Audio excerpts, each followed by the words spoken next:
সম্প্রতি একটি ভাইরাল হওয়া ভিডিও ঘিরে শুরু হয়েছে তীব্র সমালোচনা। ভিডিওতে দেখা যাচ্ছে একটি নারী যাত্রী একই সঙ্গে দুটি অ্যাপে রাইড বুক করেন এবং সেই লোকেশনে একই সঙ্গে দুটি বাইক চলে আসায় মেয়েটি একটি বাইক ক্যান্সেল করে দেয়। 1.5 কিলোমিটার পথ পার করে আসা রাইডারটি যখন এর বিরুদ্ধে প্রতিবাদ করে তখনই শুরু হয় চরম অসভ্যতা। ভিডিওটিতে স্পষ্ট দেখা যাচ্ছে রাইডারটি অত্যন্ত সভ্য ও ভদ্রভাবে কথা বললেও ওই নারী যাত্রীটি অহংকারবশত তাকে তুই তুতকারি করে তাকে রীতিমতো গালিগালাজ করে ছেলেটিকে বোকা এবং থাপ্পড় মারবো এই ধরনের ভাষা ব্যবহার করেন।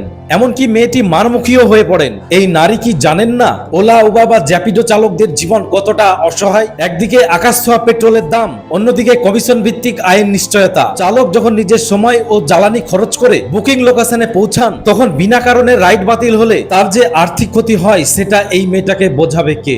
পরিশেষে একটাই প্রশ্ন, এইরকম অভদ্রতা বা ছ্যাঁচড়ামি করে কি কোনো লাভ হয়? এতে কি নিজের যোগ্যতা বাড়ে নাকি ভেতরের সস্তা মানসিকতাটা প্রকাশ পায়? হাতে স্মার্টফোন আর দামি সংস্থায় চাকরি করলেই শিক্ষিত হয় না।